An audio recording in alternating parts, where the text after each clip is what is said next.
नमस्कार दोस्तों, आप सबका स्वागत है मेरे वीकली वीडियो के अंदर। दोस्तों, ये हमने पहली इम्पोर्टेंट चीज़ तो ये है कि कल हमने एक वीडियो पोस्ट की थी जो कि ये है, इसमें आपको एंट्री एग्जिट स्टॉप लॉस किसी भी जगह पे अगर आप पोस्ट मतलब कोई भी ट्रेडिंग किसी भी टाइप की ट्रेडिंग करें, क्या क्या रूल्स हो सकते हैं, क्या क्या आप खुद से एंट्री एग्जिट स्टॉप लॉस लगा के मतलब अच्छा खासा प्रॉफिट कमा सकते हो। और आपको ये बेनिफिट भी करेगा पूरा का पूरा। इसमें विद एग्जांपल क्या क्या बातें याद रखने की हैं, वो सब चीज़ें यहाँ पे इसमें वीडियो में डिस्कशन किया गया है। अगर अभी तक आपने ये वीडियो नहीं देखी है तो प्लीज़ आके चेक करिएगा। उसी के बेसिस के ऊपर जो है आपको आराम से किसी के ऊपर डिपेंडेंट होने की जरूरत नहीं होगी। यहाँ पर आप खुद से डिपेंडेंट मतलब इंडिपेंडेंट बन सकते हैं। ठीक है, पहली इंपॉर्टेंट चीज़ ये हो गई। दूसरी इंपॉर्टेंट चीज़ कि यहाँ पर आपको मार्केट के अंदर क्या दिख सकता है अगले हफ्ते, तो वो उसके डिस्कशन हम कर लेते हैं। मार्केट देखिए फिलहाल जो है कहाँ खड़ा है, कहाँ एग्जैक्टली जहाँ क्लोज हुआ है मार्केट। ये मार्केट की एक विचित्र बात है कि मार्केट ने एक ऐसे मोड़ पे लगे खड़ा कर दिया है कि जहाँ पे मार्केट ने क्लोजिंग दी है ना, वो एग्जैक्टली वही पॉइंट है जहाँ पर मार्केट का ये लेवल था। ठीक है, ये लेवल है, ये ये लेवल है। ठीक है, तो ये लाइन जो है वो आपको मैं रेगुलरली दिखाता आ रहा हूँ। और मैंने यही कहा था कि यहाँ पर मार्केट की जो है 300 से लेके 330 के आसपास जो है वो एक रेसिस्टेंस जोन है। और एक्चुअली रेसिस्टेंस जो है वो आपको यहीं पे मिलेगा, जो कि ये है आपका ये रेसिस्टेंस लाइन। और एग्जैक्टली जो क्लोजिंग दी है मार्केट ने इसी रेसिस्टेंस लाइन के ऊपर ही दी है। ठीक है, तो ये अभी बड़ी विचित्र है कि यहाँ पर इसको ब्रेकआउट मिलेगा या नहीं मिलेगा, कैसे होगा क्या नहीं होगा, वो आपको अगले हफ्ते में पता लगेगा। तो यहाँ पे प्राइजेक्शन जो है वो अभी भी इसी रेंज के अंदर है जब तक इसका ब्रेकआउट नहीं मिल जाता। आप बड़े अग्रेसिव होके मतलब ये नहीं समझ सकते कि यहाँ पर कोई नया ट्रेंड चालू हो चुका है। इस बात को आपको समझना होगा, पहली इंपॉर्टेंट चीज़। दूसरी इंपॉर्टेंट चीज़ कि जब अगर आपने ये वीडियो देखा, जो कल वाला वीडियो है, अगर आपने ये चीज़ ये वाला वीडियो देखा और नहीं देखा, जाके चेक जरूर कीजिएगा। इसके अंदर हमने प्रॉपर डिस्कशन किया है अपने स्ट्रेटजी का। तो इस स्ट्रेटजी के हिसाब से अगर मैं यहाँ पे चेक करूँ कि यहाँ पर क्या ट्रेंड रिवर्स हो गया है यहाँ पर, तो उसके हिसाब से अगर मैं देखूँ तो आपको यहाँ पे समझने को और सीखने को मिलेगा कि आपका जो जितने भी हमारे ये क्या है, हमारे लोअर हाइज हैं। ठीक है, तो जो डाउन ट्रेंड में जो लोअर हाइज होते हैं हमें उनको पिक करना होता है। तो मार्केट यहाँ से गिरा और या फिर यहाँ पे आया। ठीक है, और फिर मार्केट लोअर हाइज देखेंगे अगर हम अपना, यहाँ से समझिएगा पूरी एनालिसिस को। फिर मार्केट यहाँ से उठा और यहाँ से फिर मतलब ये फिर लोअर हाई बनाया मार्केट ने। ठीक है, अगला अगला फिर लोअर हाई बनाते हैं। फिर अभी हम आपके सामने में वो चीज़ प्रेजेंट करने की कोशिश कर रहा हूँ कि आप हर जगह उस रूल को अप्लाई कर सकते हो जो कि हमने कल सीखा है। ठीक है, तो फिर ये फिर ये मतलब मार्केट ने फिर यहाँ से बाउंस किया और ये जो लोअर हाई है वो इसको क्रॉस नहीं कर पाया। यहाँ पे रेसिस्टेंस मिला। ठीक है, रेसिस्टेंस मिला और यहाँ पर अब आपको एग्जैक्टली रेसिस्टेंस मिल चुका है जो मार्केट को फेस करने को मिल सकता है, क्योंकि ये प्रीवियस लोअर हाइज हैं।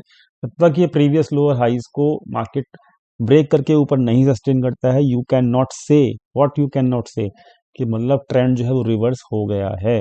ठीक है, दूसरी इंपॉर्टेंट चीज कि यहाँ पर जब इसी रेजिस्टेंस जोन के आसपास मार्केट आया 600 और 500 के बीच में, तो वहां पे रेजिस्टेंस फेस करने को मिला, मार्केट वहां से नीचे गिरा।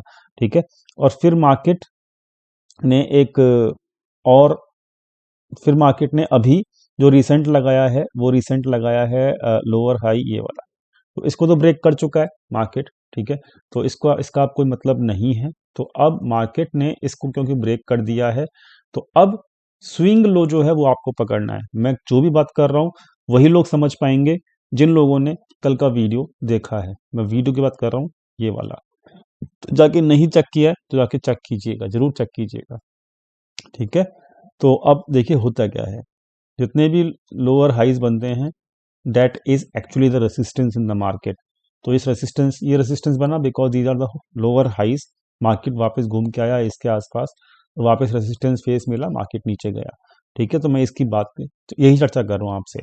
तो अब मार्केट ने यहाँ से बाउंस किया, अब ये लोअर हाई फिर यहाँ पे बना।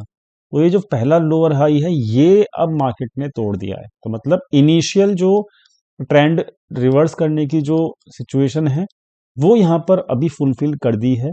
ठीक है, तो मैं आपको यही चीज समझाने की कोशिश कर रहा हूँ। तो यहाँ पर ये जो लोअर हाई है ये ब्रेक कर दिया है मार्केट ने, और मार्केट इसके ऊपर अब सस्टेन हो गई है।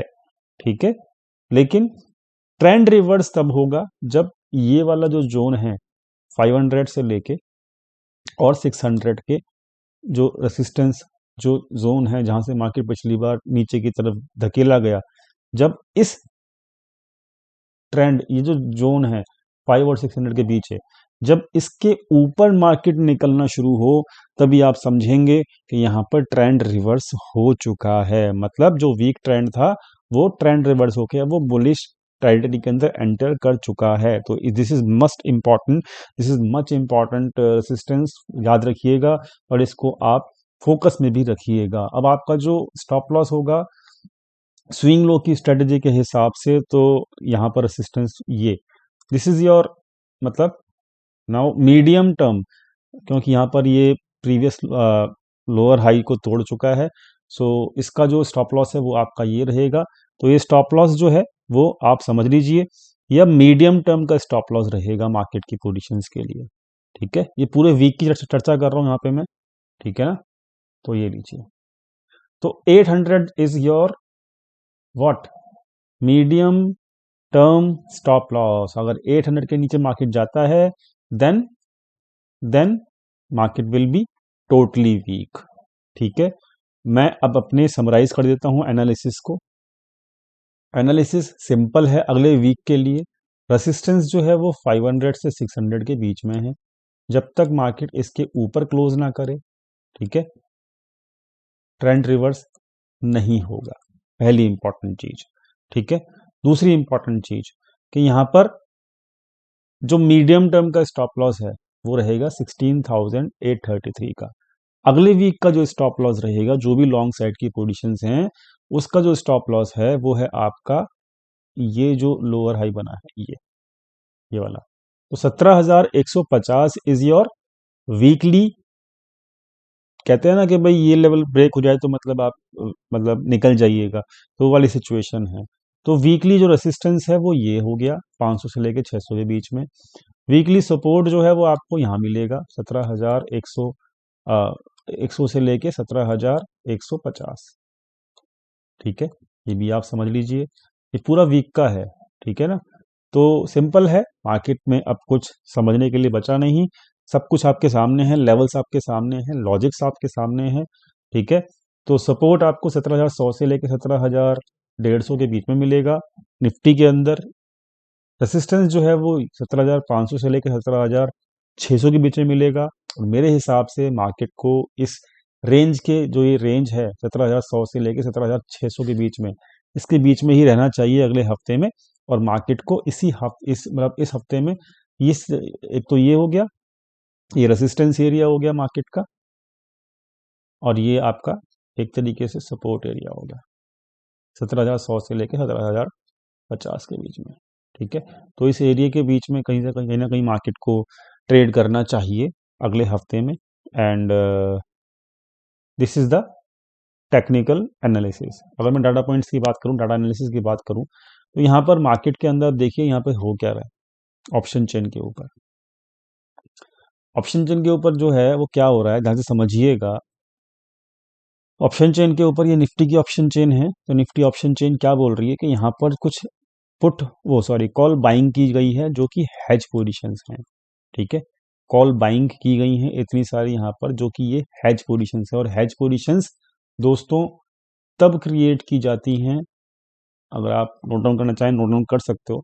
हेज पोजीशंस तभी क्रिएट की जाती हैं जब मार्केट को, क्योंकि ये हेज पोजीशंस हैं, इनको प्रॉफिटेबल मतलब नहीं करना है, जब फ्रेश कॉल राइटिंग के लिए, कॉल राइटिंग जो फ्रेश करने का जिसका मूड होगा, वही इंसान पहले से पहले अपनी पोजीशंस को हैज करके चलेगा।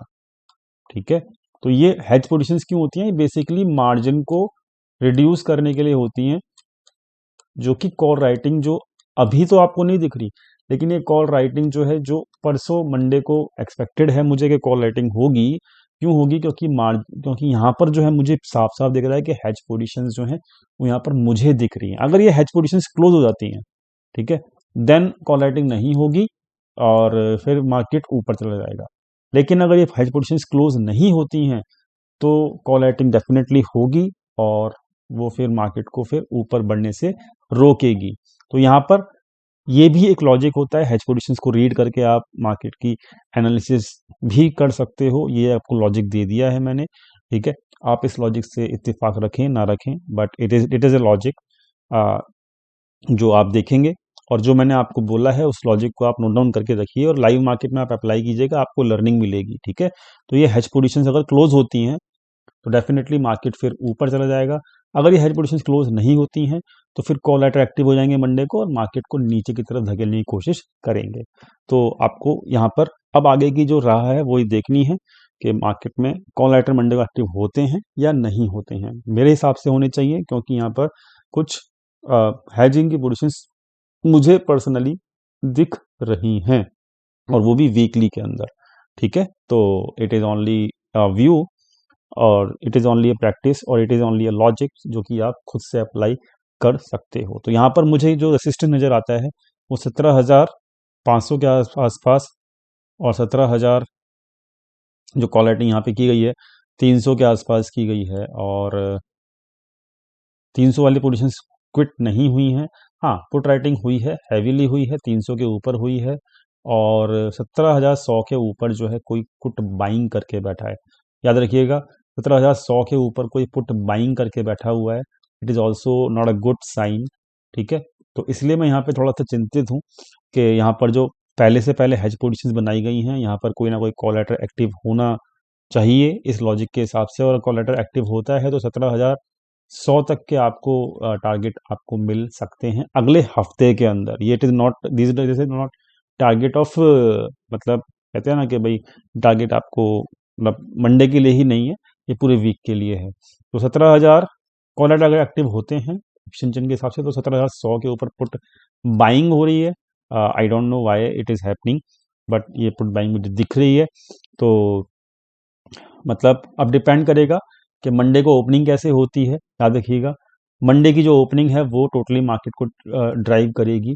मंडे को जो ओपनिंग होगी वो कैसी होती है, पॉजिटिव होती है तो वो मतलब मार्केट के अंदर फिर आपको 500 और 600 के आसपास रेसिस्टेंस मिलेगा, और नेगेटिव क्लोजिंग होती है तो फिर रेसिस्टेंस आपको यहीं पे मिलेगा 400 के आसपास, 400 से लेके 500 के बीच में, ठीक है। तो रेसिस्टेंस 100 पॉइंट या तो ऊपर मिलेगा या फिर नीचे मिलेगा, depending on what type of closing is, मतलब what type of opening you will get on the Monday, ठीक है। तो लॉजिक आपको दे दिए, सिखाया आपको कुछ, और आपको जो मिलेगा वो डेफिनेटली मिलेगा। जो लॉजिक मैंने आपको दिखाया है वो आपको अपने आप होते हुए मिलेगा, याद रखना है इस लॉजिक को। हेज पोजीशंस अगर क्लोज हो जाती हैं तो मार्केट ऊपर चला जाएगा, हेज पोजीशन क्लोज नहीं होती हैं देन डेफिनेटली मार्केट के अंदर रेसिस्टेंस पैदा होगा, कॉलराइटर एक्टिव हो जाएंगे। एक और इम्पॉर्टेंट चीज़ जो है, मैंने आपको ये कहा था कि 21 मई से जो है बिल्कुल जो है आपका वॉल्यूम जो है ड्राई हो रहा है। याद रखिएगा, मार्केट के अंदर ऊपर जाता हुआ कोई भी मार्केट होता है उसके अंदर बायर्स होना चाहिए, बायर्स हैवी होने चाहिए। और बायर्स कौन होंगे, कब होंगे, जब आपका वॉल्यूम इंक्रीजिंग ऑर्डर में रहेगा। दोस्तों बायर्स नहीं है, ठीक है। तो यहाँ पर बायर्स का मतलब कोई बड़े प्लेयर्स वहाँ पे बाय करें, बड़े प्लेयर्स बाय करेंगे तो वहाँ पे क्या होगा, आपका वॉल्यूम भी इंक्रीजिंग मोड में रहेगा, लेकिन अनफॉर्चुनेटली बायर्स जो हैं, एफआईआईज जो हैं, मतलब वो डेफिनेटली वहाँ पे हैं नहीं, मार्केट के अंदर थे नहीं। तो मतलब मैं क्या बोलूँ कि ये ऐसे चीज़ों को मतलब थोड़ा सा ये भी एक चिंता का विषय है। मैं यहाँ पे केवल आपको वो सब पॉइंट बता रहा हूँ जो कि चिंता के विषय हैं। मार्केट सुप्रीम है, मार्केट क्या करेगा वो आपको मंडे को खुद पता लग जाएगा, ठीक है। लेकिन फिलहाल जो रेसिस्टेंस है वो ये है अगले वीक के लिए। सपोर्ट जो है वो 17,100 से लेकर 17,150 के बीच में है, ठीक है। तो मेरे हिसाब से मेरा जो व्यू है, मेरा व्यू गलत हो जाएगा तो कोई दिक्कत नहीं है, लेकिन आपको लॉजिक खुद बता दिया है, आप खुद से ट्रैक कर पाएंगे, आप खुद से प्रैक्टिस कर पाएंगे, और it is only a view जो मैं आपको दे रहा हूँ। मेरे हिसाब से जो ये हैज पोजीशंस क्रिएट की गई हैं, this is the worry sign, ठीक है, फॉर द मार्केट। और अगर ये हेज पोजीशंस क्लोज हो गई तो मार्केट ऊपर, अगर ये हेज पोजीशंस क्लोज नहीं हुई तो मार्केट डेफिनेटली थोड़ा बहुत डिप ले सकता है नेक्स्ट वीक में, ठीक है। तो बस यही है एनालिसिस निफ्टी का, समझ गए होंगे आप, रेसिस्टेंस और सपोर्ट समझ गए होंगे, आप कैसे खुद से ट्रैक कर पाओगे वो भी समझ गए होंगे। तो मैं उम्मीद करता हूं कि आपको ये वीडियो समझ में आ गया होगा। निफ्टी बैंक की एनालिसिस फटाफट से कर लेते हैं। और निफ्टी बैंक जो है वो क्या चाहता है देख लेते हैं। तो वही लॉजिक हम इसमें भी अप्लाई करेंगे। तो हायर हाइज बने जा रहे हैं, हायर हाइज बने जा रहे हैं। ये प्रीवियस हायर हाई था, ठीक है। और इसके बाद मार्केट गिरा और फिर यहाँ पर ये हायर हाई बना। तो इसने भी वही किया जो कि निफ्टी ने किया। ये भी एग्जैक्टली वहीं पे क्लोज हुआ, मतलब एग्जैक्टली रेसिस्टेंस के आसपास क्लोज हुआ। तो इसका भी वही हाल है कि मतलब इसने वहीं छोड़ा है बिल्कुल सीमा पे जैसे निफ्टी ने छोड़ा है। अब इसके लिए देखिए इसमें वॉल्यूम है, इसमें वॉल्यूम है। अब क्या करना होगा, ये जो लेवल है मैं आपको पहले बोलता आया हूं, जब तक 35,500 के ऊपर क्लोज ना दे दे आपको बुलिश नहीं होना। लेकिन अभी आपको इसको फोकस करना है, फोकस रखना है। फोकस कैसे रखोगे, ऐसे समझना कि 35,500 के ऊपर जो है मार्केट जब टिक जाए और उसके बाद जब मार्केट बढ़ना शुरू करेगी तभी आपको इसमें मोमेंटम मिलेगा। अदरवाइज जब तक 35,500 के ऊपर ना टिके आपको अभी भी जो है कॉशियस बना के रखनी है, क्योंकि रेसिस्टेंस के आसपास खड़ा हुआ है। मैं नहीं कह रहा बिल्कुल भी कि 35,500 के ऊपर नहीं जा सकता, जा सकता है, बिल्कुल जा सकता है। मैं तो खुद बोल रहा हूँ 35,000, बहुत दिन से बोल रहा हूँ 35,500 के ऊपर टिके तो भैया फिर बुलिश हो जाना। बैंक निफ्टी के लिए स्पेशली बोल रहा हूँ। टिकेगा नहीं टिकेगा मंडे पता लग जाएगा, कहाँ ओपनिंग होगी उसके ऊपर डिपेंड करता है। नेगेटिव ओपनिंग होगी या पॉजिटिव ओपनिंग होगी, everything will be clear on the Monday morning, ठीक है। सो 35,500 के ऊपर टिकेगा तो मार्केट का ट्रेंड जो है वो मतलब थोड़ा सा बाउंसी हो जाएगा, मतलब थोड़ा बाउंस देगा आपको मार्केट। और जो टारगेट रहेगा वो 36,000 के आसपास रहेगा। ये ऑलरेडी मैं आपको प्रीवियस वीडियोस के अंदर बता चुका हूँ। तो 36,000 पहला टारगेट रहेगा और 36,200 के आसपास आपका सेकंड टारगेट रहेगा। ये जो दो टारगेट आपके इमीडिएट टारगेट हो जाएंगे, ठीक है। अगर 35,500 के ऊपर मार्केट क्लोज या फिर सस्टेन हो जाता है तो इस चीज पे फुल्ली फोकस रखिएगा। तो bank Nifty 35,500 is an important level जो कि आपको फोकस में रखना है। निफ्टी जो कि इम्पोर्टेंट लेवल है कि भाई निफ्टी जो अभी की जो ग्रीन कलर की कैंडल है इसके ऊपर सस्टेन कर जाएगा तो रेसिस्टेंस आराम से आपको 500 600 तक के टारगेट मिल जाएंगे। नहीं करता है तो आपको फिर मार्केट घूम घूम फिर के 150 के आसपास मार्केट आराम से घूमते फिरते हुए आ ही जाएगा अगले हफ्ते में। और ये खैर ऑप्शन चेन भी बता रही है। बाकी देखते हैं मार्केट में क्या होता है क्या नहीं होता। मार्केट की ओपनिंग ही डिसाइड करेगी कि मार्केट के अंदर क्या होना है। फिलहाल ऑप्शन चेन जो है वो हैज पोजीशंस क्रिएट कर ली गई हैं, कॉलेटर उतने एक्टिव नहीं है। सो इफ कॉलेटर एक्टिव होते हैं हैज पोजीशंस क्रिएट करने के बाद जो होते हैं देन मार्केट का व्यू बियरिश है। अगर हैज पोजीशन क्लोज होती है तो मार्केट का व्यू बुलिश। उम्मीद करता हूँ समझ में आ गया होगा सब कुछ। और कल की ये वीडियो जाके चेक जरूर कर लेना, आपको जरूर हेल्प मिल जाएगी। Thank you so much for watching this video. मिलते हैं लाइव मार्केट में टेलीग्राम चैनल के ऊपर।